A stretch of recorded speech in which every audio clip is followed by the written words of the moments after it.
Memasuki Idul Fitri, momen pertemuan elit politik kini dinanti. Santer dalam beberapa hari terakhir, wacana pertemuan Presiden terpilih Prabowo Subianto dengan Ketua Umum PDIP Megawati Soekarno Putri akan terjadi selepas Lebaran atau setelah adanya putusan MK soal sengketa Pilpres. Pengamat politik dari Indikator Politik Burhanuddin Muhtadi melihat ada ganjalan yang bisa menghalangi terwujudnya pertemuan Prabowo-Mega. Posisi Presiden Jokowi yang berada di belakang Prabowo menurutnya bisa menjadi ganjalan besar. Sepertinya ada semacam hubungan cinta segitiga ya, kalau boleh disebut demikian, antara Pak Jokowi, Pak Prabowo dengan Ibu Mega. Dan per hari ini tidak ada masalah sebenarnya antara Pak Prabowo dengan Ibu Mega, tetapi seperti yang kemarin ditulis oleh Ibu Mega di kolom opini harian Kompas, masalah terbesar, ganjalan terbesar PDI Perjuangan untuk berkoalisi dengan Gerindra dengan Pak Prabowo adalah Pak Jokowi. Dan sepertinya PDI Perjuangan menunggu wait and see terkait dengan relasi Pak Jokowi dengan Pak Prabowo, terutama setelah Pak Jokowi menyelesaikan masa jabatannya di 20. Ketua DPP PDI Perjuangan Said Abdullah yang ditanya soal apakah posisi Jokowi saat ini bisa menjadi ganjalan rencana pertemuan Megawati Prabowo, tak menjawab tegas. Said justru mengingatkan Prabowo jika dilantik menjadi presiden nanti jangan sampai ada matahari kembar di pemerintahannya. Setahu saya, presiden terpilih siapapun nantinya, jangan sampai di Republik ini ada matahari kembar. Ketika Bapak Prabowo katakan misalnya diputus oleh MK tetap sesuai dengan keputusan KPU, Bapak Prabowo presiden, maka mataharinya hanya Bapak Prabowo. Pertemuan Prabowo Megawati masih terus dijajaki. Ketua Harian DPP Gerindra Sufmi Dasko Ahmad memberi sinyal kemungkinan akan ada pertemuan pendahuluan antara Prabowo Subianto dengan Putri Megawati, Puan Maharani. Ya, bahwa pertemuan Pak Prabowo dengan Mbak Puan, Pak Prabowo dengan Bu Mega tentunya akan direncanakan, akan dibicarakan bersama, dan nanti pada saatnya akan diberitahu kepada wartawan kan gitu. Nah, sehingga apakah dalam momen Lebaran ini yang dibuat pertemuan atau pada momen lain, nanti juga wartawan kita akan kasih tahu. Soal kapan pertemuan Megawati Prabowo akan tetap terlaksana, memang masih menjadi teka-teki. Sejumlah petinggi PDIP mengingatkan agar pertemuan keduanya tak serta-merta diartikan sebagai bergabungnya partai tersebut ke kubu koalisi pendukung Prabowo Gibran. Tim Liputan Kompas TV.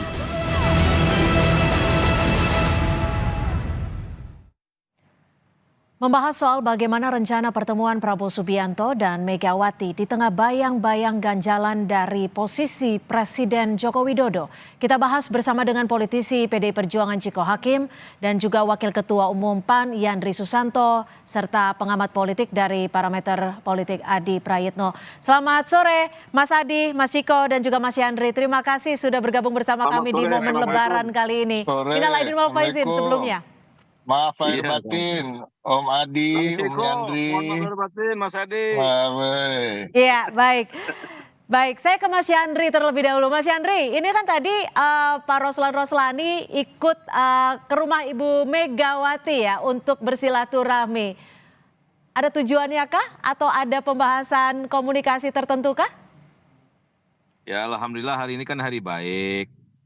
Hari Idul Fitri, jadi sesama anak bangsa, walaupun berbeda pilihan, berbeda partai, beda dukungan itu biasa. Indonesia sudah terlatih. Saya sama Bang Ciko berbeda, tapi saya sama Bang Ciko ini sahabat baik, nggak pernah kami berselisih paham. Perbedaan pilihan itu kan saling menghormati. Ya. Apalagi ini hari baik. Jadi kalau hari ini Ketua TKN bersilaturahmi ke rumah Ibu Mega, saya kira itu sudah sangat bagus. Patut kita acungi jempol itu. Artinya proses demokrasi biarlah berjalan dengan apa adanya, hubungan silaturahmi tetap kita pupuk, tetap kita jaga. Itu ditunjukkan kedewasaan kita dalam berpolitik. Tapi bawa pesan apa nih setelah ketemu Bu Mega? Ya saya kira kalau habis kontestasi Pilpres ini ada komunikasi-komunikasi lanjutan, kemudian ada saling mengunjungi, ada pembicaraan-pembicaraan, saya kira itu batas-batas normal aja Mbak. Sehingga Oke. kalaupun nanti ada yang mau bergabung atau saya kira begini, belum pada posisi mau bergabung tidak bergabung ya, tapi sesama kalaupun kita tidak dalam satu posisi, bukan berarti silaturahmi itu harus putus, enggak ya. Karena negeri ini butuh komitmen kita semua. Dan kalau misalkan ada yang mau bergabung ya tentu itu hak prerogatifnya Pak Prabowo sebagai presiden terpilih ya, dan insya Allah nanti akan ditetapkan sebagai presiden yang akan dilantik. Nah, Oke. tapi proses komunikasi berjalan seperti sekarang sekali lagi bagi PAN itu sangat mengapresiasi, dan inilah bentuk kedewasaan kita dalam berpolitik, dalam berbangsa dan bernegara. Berbeda pilihan boleh, tapi salaman tetap jalan. Gitu. Oke, Mas Ciko, tadi Yes. pertemuannya ada perbincangan politik nggak sih yang Mas Ciko dengar? Saya kebetulan tadi datangnya jam 2 kurang, jadi kayaknya saya ketelisep dengan Mas Rosan ya, jadi nggak sempat nguping apa yang dibicarakan. Tapi pada prinsipnya gini, kita kan ini bangsa ini seperti disampaikan oleh Bung Yandri, sahabat saya tadi, bahwa memang ini menjadi adat dan budaya kita, apalagi di hari baik seperti Idul Fitri, di bulan Syawal ini ya saling silaturahmi itu hal-hal yang biasa dan tidak melulu harus membicarakan tentang terkait politik. Dan saya meyakini walaupun saya tidak mendengar pembicaraannya, tapi menurut saya yakin bahwa masih dalam tataran halal bihalal dan silaturahmi biasa. Dan ini saya rasa suatu hal yang wajar, apalagi Mas Rosan dan Mbak Puan juga udah saling mengenal, bahkan mungkin sebelum beliau-beliau masuk ke arena politik. Begitu juga saya juga mengenal Rosan udah 30 tahun. Kalau melihat pertemuan yang direncanakan antara Prabowo dan juga Megawati, kalau Mas Adi Prayitno membacanya seperti apa? Pertemuan ini tujuannya seperti apa? Karena tadi kalau Pak Basara bilang kan tidak melulu soal koalisi. Saya kira memang ini soal rencana pertemuan yang sangat spesial. Apapun judulnya, Megawati ini adalah ketua umum partai politik yang per hari ini ditetapkan sebagai pemenang pileg sekalipun pilpresnya kalah. Jadi karena itulah Mbak Cynthia, beberapa hari ini kan memang kita disibukkan soal rencana pertemuan antara Prabowo Subianto dan Mega. Ada sesuatu yang spesial dibandingkan dengan partai-partai yang lain. Misalnya Prabowo Subianto bertemu dengan Pak Surya Paloh beberapa waktu yang lalu tidak heboh. Kemudian dikaitkan rencana ketemu dengan misalnya PKB dan PKS tidak heboh. Ini ada eksepsional, ada pengecualian ketika Prabowo ada isu dan rencana bertemu dengan Megawati. Ini luar biasa. Karena memang Bu Megawati ini adalah ketua umum partai yang saat ini kalah pilpres tapi pileknya menang. Jadi dalam konteks itulah kemudian pertemuan dua tokoh ini menjadi penting untuk ditunggu. Yang kedua, ini tentu adalah satu pertemuan yang memang dikaitkan dengan bagaimana kaitannya dengan Pak Jokowi secara umum, bahwa Prabowo Subianto dan Megawati tidak ada persoalan. Saya kira semua orang sudah tahu. Sekalipun kedua sosok ini gitu ya, sejak 2014 yang lalu hingga 2024 ini kan saling bersaing satu sama yang lain, baik di pileg ataupun di pilpres. Tapi memang nuansa politik dan nuansa kebatinannya memang tidak ada tembok yang kemudian cukup tebal yang bisa memisahkan keduanya.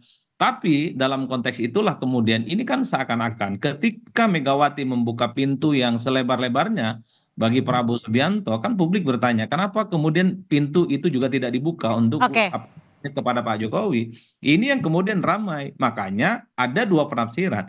Jangan-jangan memang rencana pertemuan ini hanya murni pertemuan antara kedua tokoh ini, nggak ada kaitannya dengan Pak Jokowi. Tapi ada juga yang menafsirkan bahwa ini adalah pertemuan yang sangat mungkin akan menjadi bridging yang akan menjembatani soal bagaimana ke depan bisa mempertemukan antara Jokowi dan Bu Megawati. Kan di situ yang ramai. Apakah di kemudian hari akan terjadi persoalan koalisi dan seterusnya? Saya kira itu persoalan. Tapi kalau menurut Mas Adi sendiri, Pak Roslan ketemu Megawati hari ini juga apa sampai 2 kali? Apakah memang ada pesan yang begitu penting untuk disampaikan? Saya kira ini atau justru alot? Saya kira ini semacam prakondisi sebenarnya soal bagaimana mendesain pertemuan antara kedua tokoh ini. Kenapa misalnya kemarin Puan Maharani ditugaskan untuk bertemu dengan Prabowo Subianto? Kenapa hari ini misalnya Rosan juga ketemu dengan Megawati? Ini kan semacam bagaimana mempertebal soal kemungkinan mempertemukan antara kedua tokoh penting ini. Entah kapan teknisnya, apakah di suasana Lebaran ataukah setelah putusan Mahkamah Konstitusi. Bagi saya itu tidak terlampau penting. Yang paling penting adalah bagaimana kedua tokoh ini bertemu dulu, Oke, baru kemudian bicara hal-hal yang lain. Oleh karena itu, saya membaca mempertemukan Prabowo dan Megawati ini nggak gampang. oke, Harus ada tidak paham. gampang. Ditahan sampai di situ, Mas Adi. Mas Ciko, gimana? Memang sesulit itukah untuk mempertemukan Pak Prabowo dan Bu Mega, atau justru PDI Perjuangan memang sangat berhati-hati dalam menjalin komunikasi dengan Prabowo karena ada sosok Joko Widodo? Oh, enggak sama sekali, karena kami menganggap Pak Jokowi maupun Pak Prabowo adalah dua entitas yang berbeda, dua individu yang berbeda yang tentunya mempunyai bobotnya yang masing-masing gitu. Salah satunya adalah Presiden Republik Indonesia, dan Pak Prabowo sekarang ini adalah pemimpin dari Partai Gerindra, salah satu partai tiga besar di Republik ini. Dan kalau kita bicara asumsi dari hasil putusan MK misalnya, apabila Pak Prabowo misalnya sebagai presiden terpilih dan Bu Mega sebagai pimpinan partai politik pemenang pemilu legislatif, ini bukan pertemuan yang aneh dan tidak harus mengikut sertakan atau membawa-bawa apa tadi selalu nama-nama Pak Jokowi itu gitu. Jadi cukup mereka berdua saja sudah menjadi pertemuan yang cukup. Saya agak kontra dengan apa yang disampaikan oleh Bung Adi tadi, bahwa ini akan menjadi jembatan dari pertemuan Bu Mega dengan Pak Jokowi berikutnya gitu. Menurut saya tidak akan sejauh itu, karena memang pertemuan ini saya rasa lebih untuk membicarakan hubungan pribadi keduanya yang memang tidak pernah ada masalah tentunya, dan silaturahmi. Kalaupun mengarah ke komunikasi politik, lebih ke tataran-tataran yang besar seperti bagaimana menyikapi permasalahan-permasalahan bangsa ke depan, tetapi tidak akan membicara soal teknis-teknis soal koalisi atau hal-hal yang begitu detail, saya rasa. Oke. Sebelum saya ke Mas Yandri, saya ke Mas Adi dulu. Mas Adi, ini kan kita tahu bahwa Pak Roslan ini begitu dekat dengan Pak Joko Widodo, dan juga Puan Maharani memang menjadi seseorang yang ditunjuk untuk menjembatani pertemuan antara Prabowo dan juga Bu Mega. Lalu bagaimana Anda melihat ini? Ya memang ini rumit ya, antara hubungan Jokowi, Prabowo Subianto, dan Megawati memang seakan-akan tidak bisa dipisahkan satu sama yang lain. Kalau PDIP memang ada kecenderungan bertemu dengan Prabowo, itu lain halnya soal kaitannya dengan Jokowi. Prabowo ya Prabowo, Jokowi ya Jokowi. Prabowo dan Megawati tidak ada persoalan, tapi Megawati ada persoalan dengan Pak Jokowi. Kan di situ konteksnya. Jadi sekalipun nanti ada pertemuan dengan Prabowo, ini nggak ada kaitannya soal bagaimana kemungkinan PDIP Megawati membuka pintu selebar-lebarnya bagi Pak Jokowi. Ini yang sepertinya rumit pada level kubunya Prabowo Subianto, karena apapun per hari ini Prabowo itu masih menhan, di mana memang ya keputusan politiknya bahkan bertemu dengan elit-elit yang lain seakan-akan juga dalam tanda kutip quote unquote-nya itu harus seizin, harus koordinasi dan sepengetahuan presiden. Karena kan kita juga tahu partai-partai politik pendukungnya Jokowi per hari ini ketika ingin bertemu dengan partai-partai di luar koalisi mereka, itu juga harus sepengetahuan Pak Jokowi. Ini yang sebenarnya membuat rumit. Kenapa Pak Rosana hari ini ketemu Bu Mega, kemudian kenapa misalnya Puan Maharani didelegasikan itu untuk bertemu dengan Prabowo Subianto. At the end of the day-nya, seakan-akan memang di tengah kerumitan ini ada semacam bypass dan mencoba untuk mengamputasi. Kalau mau bertemu, ya sudah bertemu saja Megawati dan Prabowo Subianto. Jangan dikaitkan dengan Megawati Soekarno Putri. Eksepsional inilah yang sepertinya ada kerumitan-kerumitan. Kalau pertemuan ini kemudian misalnya ada klausul juga harus dalam tanda kutip membuka hati untuk Pak Jokowi, ya rasa-rasanya sulit bagi PDIP.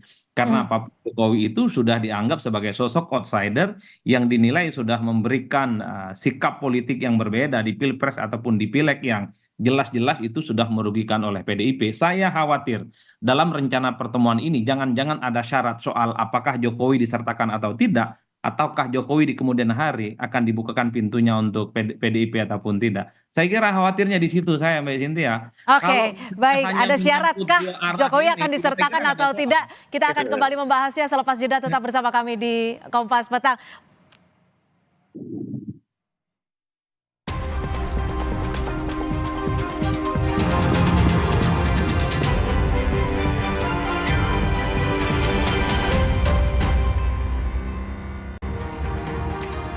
Terima kasih Anda masih bersama kami di Kompas Petang. Saudara, Sekjen PDI Perjuangan Hasto Kristianto mengonfirmasi Ketua TKN Prabowo Gibran menemui Ketua Umum PDI Perjuangan Megawati Soekarno Putri 2 kali dalam 1 hari.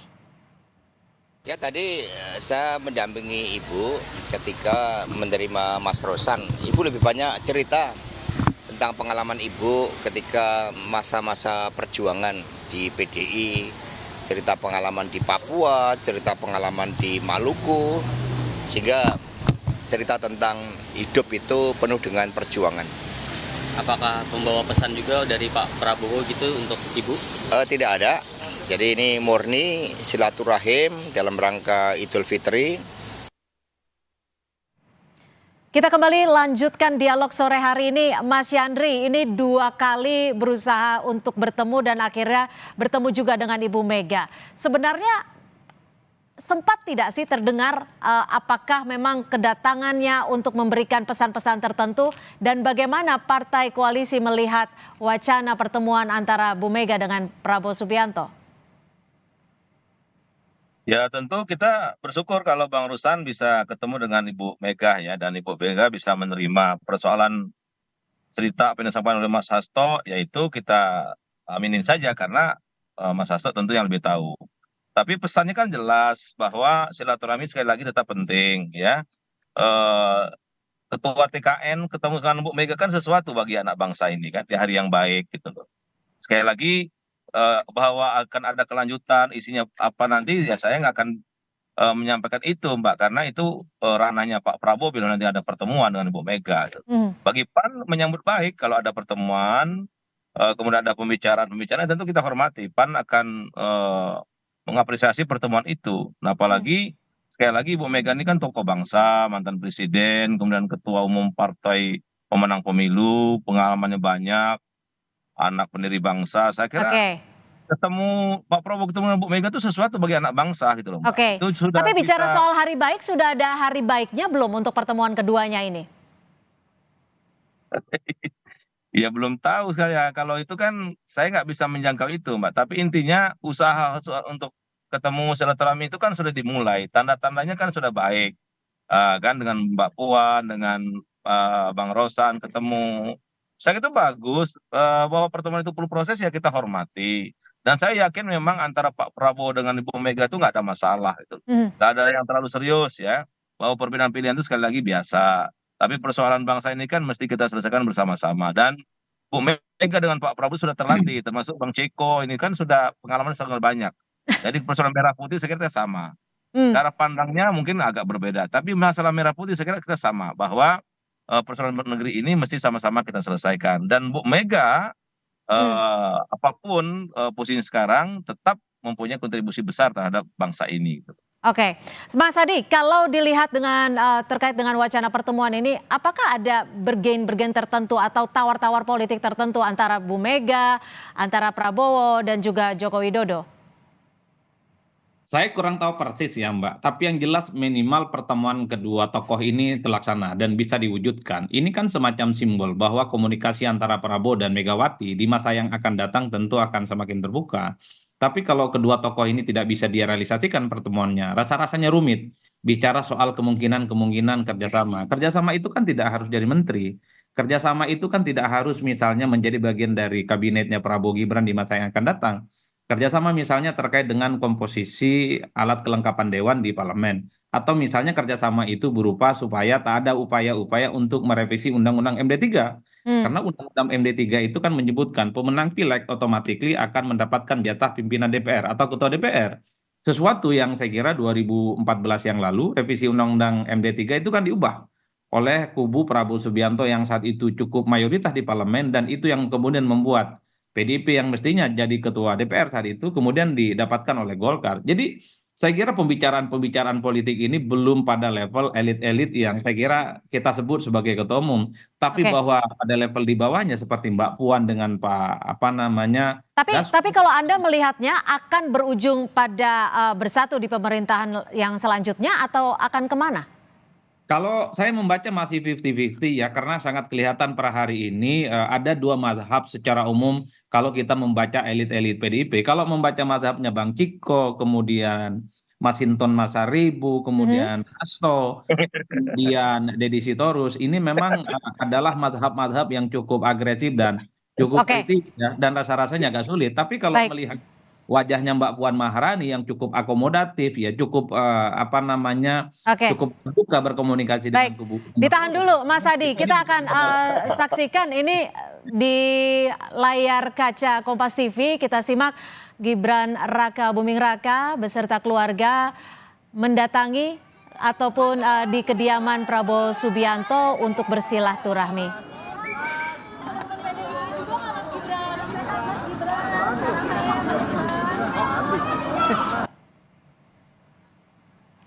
Ya, kita kembali ke dialog Kompas Petang saat ini. Mas Ciko, kalau dilihat mazhab-mazhab ya, Mas Ciko seperti apa melihatnya? Kalau kemungkinannya tidak bergabung atau tidak berada dalam koalisi di pemerintahan selanjutnya, kemungkinan lainnya seperti apa sih?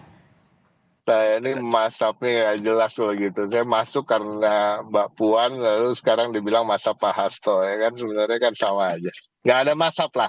Selama Ibu Megawati Soekarno Putri menjadi Ketua Umum Partai Demokrasi Indonesia Perjuangan, saya rasa semua sepakat bahwa pada akhirnya semua dapat dikelola dengan baik oleh Bu Mega dan tidak akan mengikuti ada faksi-faksi dan lain-lain. Kalau ada pemikiran-pemikiran sedikit yang berbeda, tentu itu dinamika aja di dalam internal partai manapun. Tetapi pada prinsipnya kembali lagi nih, apa tadi pertanyaannya sampai lupa gara-gara masa. Lebih kemana kemungkinannya kalau tidak berkoalisi?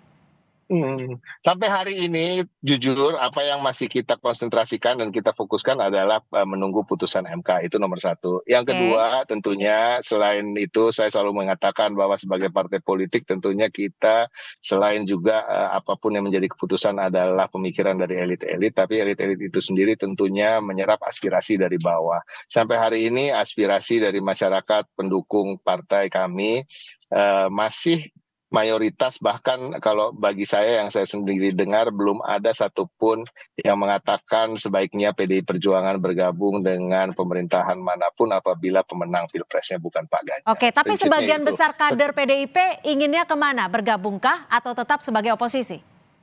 Kalau di kader pengurus kita belum melakukan survei internal. Tetapi ya itu tadi, kalau kita lihat dari konstituen kita bisa berkomunikasi dengan mereka secara langsung di akar rumput maupun melalui media sosial. Dorongannya memang kalau bukan kami pemenang pemilu presiden, ya kami berada di luar pemerintahan. Tapi saya ingin sampaikan dan kami dari PDI Perjuangan juga selalu menegaskan bahwa berada di dalam maupun di luar pemerintahan adalah sama gagahnya, sama mulianya, dan sesungguhnya adalah bekerja sama, saling bahu-membahu membangun bangsa, namun dalam posisi yang berbeda, karena tetap dalam sistem demokrasi ini kan checks and balances itu kita butuhkan. Nah, saya harus ingatkan bahwa kalau kita bicara di luar pemerintahan atau yang sering disebut sebagai oposisi, bukan berarti umpamanya ada 100 kebijakan dari pemerintah lalu 100-100-nya ditolak, kan tidak selalu begitu. Itu yang kita harus camkan. Oke, Mas Yandri, pengalaman di luar pemerintahan tuh berat tidak sih? Seberat apa? Ya tadi kata Bang Ciko sama aja. Jadi bukan berarti di luar pemerintah itu kita nggak cinta Republik, bukan. Bukan berarti kita nggak berbuat, bukan ya. Dan memang perlu ada yang di luar, ada yang di dalam, itu penting. Dan sama mulia saya setuju dengan Bang Ciko. Jadi bukan berarti yang di dalam pemerintah mulia, yang di luar pemerintah terhina, enggak ya. Nah, tapi persoalan nanti siapa yang bergabung di pemerintah Pak Prabowo, partai mana yang akan diajak berkoalisi, ya tentu itu hak prerogatifnya Pak Prabowo sebagai pimpinan koalisi ya. Nah, oleh karena itu dinamika sampai sekarang saya kira sudah bagus itu Mbak. Sudah ada perkembangan yang baik itu. Sekali lagi salaman-salaman itu penting. Ketemu tatap muka itu penting. Itu sudah bagi bangsa, anak bangsa ini membuat adem ayam itu penting. Nah, persoalan apakah di luar atau di dalam itu lain soal lagi itu, ya. Gitu. Mas Adi, kalau membahas kembali soal pertemuan Bu Mega dan Pak Prabowo ya, kalau tidak ada Joko Widodo, ini pertemuannya akan lebih mudah tidak sih? Akan lebih cepatkah? Karena kita tahu secara historis kan keduanya memiliki hubungan baik, bahkan pernah bersama di 2009. Ya saya kira memang kalau bicara tentang bahwa tak ada sekat apapun antara Prabowo dan Megawati, itu tak ada bantahan apapun. Cuman yang menjadi ramai, yang menjadi pelik, sehingga ada delegasi, sehingga ada penugasan sebelum ada pertemuan elit ini. Jangan-jangan memang ada kemungkinan soal bagaimana posisi Pak Jokowi. Karena harus diakui Mbak Cynthia, ketika Prabowo bertemu dengan Pak Jokowi, ini secara tidak langsung bahwa Pak Prabowo dalam tanda kutip, dalam hal ini tidak sejalur dengan Pak Jokowi dan tidak dianggap sebagai orang yang menjaga perasaannya Pak Jokowi yang per hari ini juga ditolak oleh PDIP. Kan di situ konteksnya, ini dicarikan bagaimana ada titik temu. Ketika ada pertemuan antara Prabowo dengan Mbak Megawati, maka Pak Jokowi juga menerima itu secara terbuka. Ini yang sepertinya memang kenapa per hari ini sehingga muncul prakondisi soal bagaimana mempertemukan antara keduanya. Kalau memang betul kedua tokoh ini nggak ada persoalan, apalagi yang ditunggu? Baik, baik, kita akan nantikan bersama kapan pertemuannya. Apakah dalam momen halal bihalal atau setelah putusan MK. Terima kasih Mas Adi Prayitno, Mas Yandri Susanto dan juga Mas Ciko Hakim sudah bergabung bersama kami di Kompas Petang.